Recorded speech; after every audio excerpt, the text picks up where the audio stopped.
As I said, let us know where you're coming in from in the comments because we have such goodness for you today. I am so excited about Erin coming to see us today. So, Erin is an HR expert. She has decades of experience working in HR. And one of the main reasons I wanted to invite Erin, as also a previous client and just a wonderful human, is her depth of wisdom about helping people. And I was in this coaching call a couple weeks ago, and we were working through some difficulties between a couple employees, and we had been doing it and doing it and doing it. And I was like, I think it might be time to at least chat with somebody at HR. And my client freaked out. I don't know if you've ever had that experience before when somebody suggests that to you. I would love to know. Tell me in the comments how you feel about going to HR. Is that like, absolutely, that's great? Or do you feel at least a little bit nervous? So I talked through it with my client. And at the same time, I was like, Erin's coming on and I can't wait to talk to her about this. So welcome, Christine, Maggie, Shelby. So glad that you all are here. And I just want you all to welcome my dear friend, Erin. Hello, hello. Oh, I can't hear you. Let's see. Let's There try you are. again. Okay, great. You're here. You're back. I'm not sure what happened, but you're here. Erin, thank you so much for being here. Jen, thanks so much for having me. I'm excited. I am so excited to have you here and have the people just hear your wealth of knowledge. I've experienced it as an HR client, maybe, I guess, when I had a consulting job. I've experienced you and your wisdom as a client of mine, and just watching you out in the world, listening to your podcast. And I can't wait for the people to hear you. So give them a little bit, just tell us how you got here. Just give us a little bit of your story of how did you become an HR specialist and owning your own consulting firm? Absolutely. So I started right out of college in HR. I didn't know that I wanted to be in human resources until my last semester at college when I had a great internship, and it really opened up that wealth of possibility to me. And so I just continued on that path for my professional career. And for me, one of the things that I've liked so much about HR, of course, there's that trope of like, I'm a people person.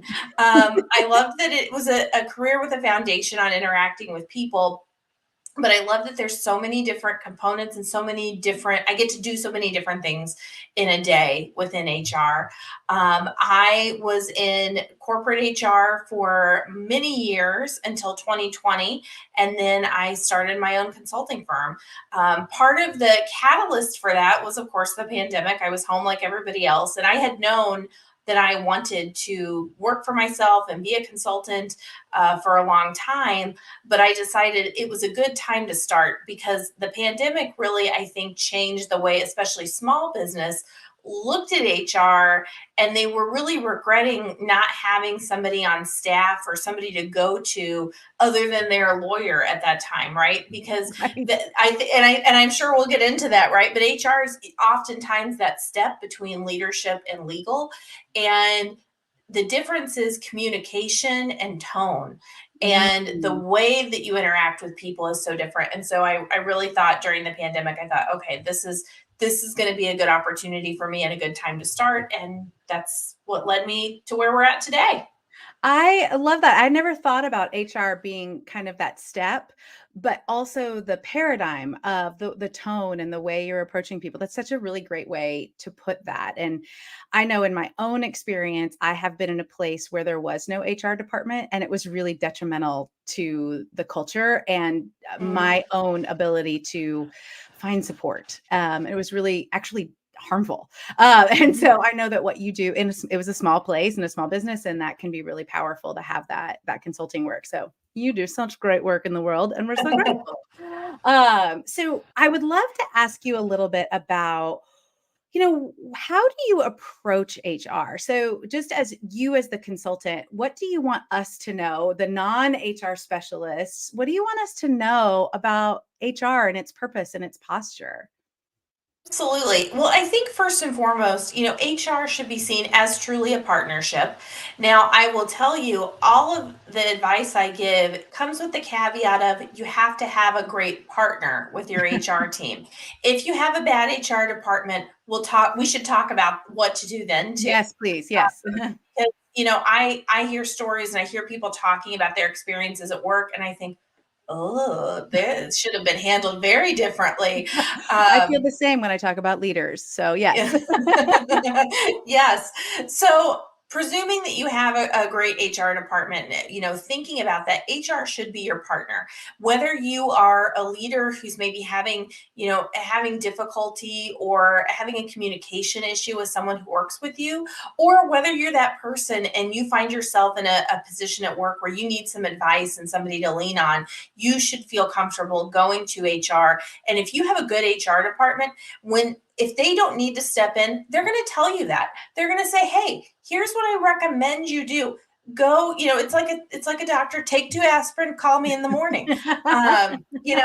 Not everything has to lead to a major investigation or some big action. Mhm. Most of the things that we deal with at work are truly communication based, and I think starting with a very Yes. reasonable approach is so important. Absolutely. I think so much is about how we communicate and our perception of other people's communication as well. And I have a Hmm. a freebie on my website called 20 helpful phrases in difficult conversations because I think sometimes we don't totally know how to get into some of those difficult conversations and what do we say when we get there because they're already nerve-wracking. And Hmm. so when you have that partnership, when do you, if you're assuming the partnership, let's go to the positive first. If you're assuming that partnership, what are some steps that if I'm in a difficult situation that I should take before I head to HR? And if you're listening in the comments and you've got a situation for us, please feel free to describe it and ask your question. But so, how do we like what should we do before? What are the 2 aspirin before we head to you? Absolutely. So I think, zoom out, right? And say objectively, when I go tell this third party what has happened, have I tried everything I can try on my own? Have I Mm. really done everything that needs to be done here? Start by asking yourself that question. Also, start by gathering not just documentation, right? But create a timeline. It's a visual for yourself. It's a good visual Mhm. for that third person to say, hey, here's where I think things started to go awry, or here's where we maybe had a disagreement and we've never gotten back on track since. And this is what that looks like. I think having those kind of zoom out conversations with yourself is sort of first and foremost important. Of course, if you do have documentation, go ahead, get that information together. And again, both sides of the coin, right? If you have an email, sometimes in HR, it is difficult to understand. If I just read an email and I'm not necessarily in the midst of this, I'll read an email and say, well, that doesn't sound like there's a negative tone. That just sounds very direct. And so I think be prepared to speak to that, right? And Mhm. show examples of, no, this is where I think this was a callback to this other thing that happened. I think, being really kind of prepared to talk about that is going to be important.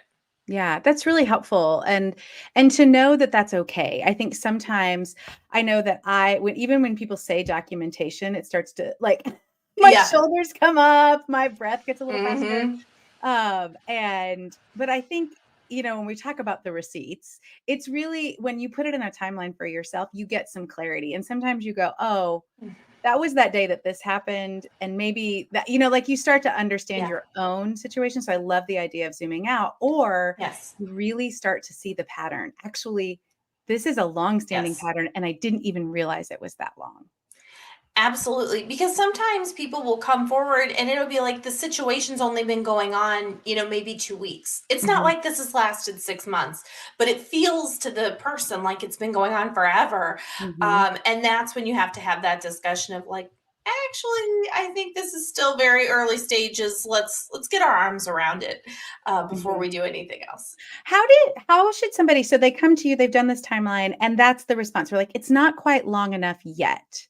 What are some good things for them to, walk away with to try? I'm sure it's, situation specific, but what are some Mhm. general things that, like, I've gone to HR, they're like, "It's not really ready for intervention." What do they keep doing to solve the problem? Because that's what we want Mhm. ultimately. What are some suggestions that you would have for folks? Yeah. So the first question I'm going to ask them is, are you comfortable having this one-on-one discussion by yourself?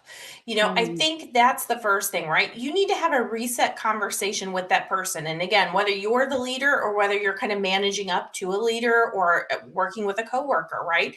Sitting down and saying, hey, how do we get this back on track? What do you need from me? Here's what I need from you. That is a mm, really, really great place to start.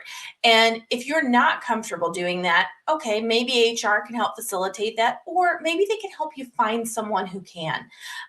Sometimes yeah, HR is I am hesitant to be in the room if it is something that is a non-serious, non-urgent issue, because escalate. it escalate things for no reason. And so we really want to avoid that, right? We want this to come to a really positive conclusion. Yeah, I love that reset conversation. That's Hmm. such a neutral tone in so many ways. It's just kind of recognizing that things are off kilter. The word that I like to use a lot is things feel prickly. Things feel Yep. prickly. I don't quite know exactly what it is, but I know this is how I'm feeling and this is how it's impacting my work. Because I think Yep. that's the other component that like we can feel bad and it can have something unrelated to our work performance. But when it's really impacting our work, that's when it becomes like, okay, this is a problem for us to solve together. I mean, it's often a problem to solve together, but I think that's such a great way to say, hey, I'm feeling this way. Can we have a quick conversation about how we can work together to make this better? Because I'm struggling to get XYZ accomplished, or I'm lacking clarity around whatever. So I think and how can we work together is always such a great phrase.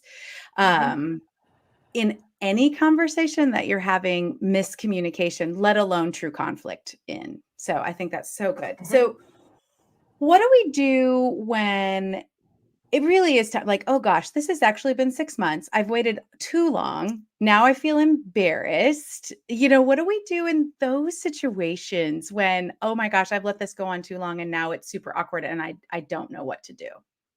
Yeah, I think in going to HR, know that they're probably, even though this has been going on for 6 months, because they're just now coming into it, you're probably not going to get as fast of a resolution as you would like. Oh, You yes. still have to go through some of the motions. Now, sometimes people come to me and they've actually done all the right things on their own. And depending on what we're doing, there may be some immediate things that we can do to alleviate a situation or to help intervene. And sometimes we're starting truly at square one and we're saying, okay, well, unfortunately, maybe you did have that resetting conversation, but that was quite a while ago. Let's try again, Mhm. and maybe get somebody else in the room, somebody who can help maybe make this a more productive conversation than it initially was. Yeah, yeah. One of the things when I'm teaching around leaders and talking about miscommunication and communication, and you have a reset conversation like that. So if you're the leader, this is my suggestion for you. Put that appointment on the calendar. Like, let's check in Mhm. about this in 2 weeks, 3 weeks, 4 weeks, whatever is Yep. an appropriate timeline, because it is incredibly brave for somebody who is your subordinate, direct report, whatever, the person who is underneath you to come say, hey, remember when we did that? That's still not happening. They were already brave enough to come the first time. Make it better by setting that appointment in advance. It just kind of removes a lot of the awkward. And then you can also, if like it's still not working, then you've got even something else to say, and we did this now and it's Mhm. still not working. So I love this idea of the partnership between you and HR, the employee and the team in HR. What if you don't have the great HR partnership? What if it feels antagonistic or worse? Tell us what to do then. Yeah. So there are tons of great free resources on the internet. There are actually some really great creators on TikTok who provide wonderful recommendations. I try and provide valuable recommendations on LinkedIn and TikTok for folks as well. Start doing some research for yourself. Unfortunately, you may be a little on your own. Look in your network. Maybe you have other HR Mm, coaches or HR professionals in your network that you can go to. Ask them, see what you can do on your own before you go to HR. Know that when you go to HR, right, that's going to be probably your last, truly your last resort, because you're going to need that official documentation. mhm. um, and to try and solve that on your own first is probably going to be your best bet, Yeah. unfortunately. That's good to know that there are other resources. And I mean, as soon as you said it, I was like, well, yeah, duh. Go talk to the people that you already know that are experts in this area and get mentorship and advice. And, so for those of you who are watching, follow Erin, boop, here. And she's got great advice for people and in her content. And that's a great place to start, even though it feels like, it shouldn't be this way. And it shouldn't. Yep. And I It will should. say, I have had people come to me and they've said, "Hey, I've reached out to another HR person, and this is what they told me that you should do." And sometimes they're absolutely right, and sometimes that person only has half the story. And so Mhm. their advice was not wrong given that situation, but given the true scope and the lens, it just wasn't quite right. But at least then you have something to work from. Absolutely. I was talking with a potential client actually in HR, and she was talking about one of their issues in their office is gossip, which is one of the things that I often am as a communications person coming in and saying, that's not okay. And here's how we're going to deal with that. And they're coming to her, but because she has the full picture, she's like, I can't tell you what, but that's not it. So like HR has Yeah. often has a fuller picture. And if you've got a partner, you can trust them. And I think that's if you're an HR professional Mhm. listening, I think Erin's suggestion would be to be the partner. Yep, Mhm. absolutely. I can't always provide anonymity, but I can provide confidentiality. Mhm. And I think really leaning into that as well with people. The other thing that I tell everyone, if you have a good HR partner, they should tell you what's going to come next. When you Mhm. leave that meeting with HR, nothing should happen next that surprises you. I'm not saying that you can control everything and everyone's actions, but that person should give you an idea of what to expect. Yeah, that's really helpful. Christine has a really great question. What happens if the direct report, so I'm the team member and I am more invested in this relationship than the manager? What do we do in that situation? I think that's like any relationship where you're more invested, right? You have to decide where your boundary is going to be. Number one, I think knowing, I think verbalizing, hey, I really want this to be a good relationship and I want to spend time working on that. Is that something that you're interested in? That's a really vulnerable place to go to, but if that's something Mhm. that you're comfortable doing, it's a good way to make sure that you're clearly articulating that and what you're feeling. The other thing is too, if your manager never gets there, at some point you have to decide, when is this a law of diminishing returns? Exactly. And is this still the position for me? Is this still the company for me? And maybe the truth is, yes, it is. I just have a manager right now who we're not on the same wavelength, and I am Mm. going to have to, accept that to some extent. Yeah. I love that brave question of I feel really invested in this. Are you interested in this as well? And also looking for not only their answer in their words, but their actions afterwards. Because then I talk a lot about expectations being spoken. Like you have to speak them out Yeah. loud. They have to be reasonable and resourced and agreed upon. So, but because once somebody's agreed upon something, then you can come back and say, hey, I thought this was our agreement, but here's what I'm noticing is happening. And that's a different conversation than I just feel this way that you should do Yep. this. Once you have the Yep. expectations clear, it's a much more powerful conversation. So it's such a good question. And I really appreciate that answer. And we have to go. I can't believe time is up. I really want to ask you one more. I think it's an important question to ask while we have you. When do we know that it is kind of a direct line to HR? I think sometimes, especially as women, we're like, are we supposed to go? Am I supposed? I don't know. Are there circumstances where you can say, yeah, you need to go right away? In kind of general terms. If you are physically in danger or feel physically uncomfortable, that's Mm, a good metric. Immediately, you need to go to HR, you need to go to someone. mhm. If you're not comfortable going directly to HR on your own, call your manager and say, or call a manager and say, hey, I need you to come with me. I don't want to do this by myself. Find some sort of support in your network to go with you. You don't have to do that alone. A good HR person is not going to turn that person away. And I think those things require immediate attention. That's really helpful because I think sometimes we second guess and like, oh, it wasn't that big of a deal, and rewrite a story that actually was not great Yeah. and potentially harmful for lots of people. If So you have the physical ick, just you're better off to go, because at that point in time, again, if you have a good HR person and for some reason that's not valid, or they think maybe like, hey, you didn't need to come to me yet, they'll tell you. But in that situation, almost never. Yeah. I love that. The physical ick. Like, we know what that is. Like, listening to our Yeah. bodies is actually really important. The physical ick. That's really, really good. Okay. Erin, you're so good at helping. I just really Oh, appreciate. thank Thanks for you. answering our questions. Tell the people where to find you, about your podcast, about your resources, how they can connect with you. You can learn more about me at erinabarr.com. You can also find me on LinkedIn. My podcast is called Fun at Work with Erin and Sam. Yeah. And yeah, it's a podcast with my cohort and my very good friend Samantha. And we talk about kind of all things work and what's going on in the work world. That is amazing. It is really fun, and you know that Jen Whitmer is here for anything fun at work. So it's really enjoyable. I love your conversations and the advice that you give.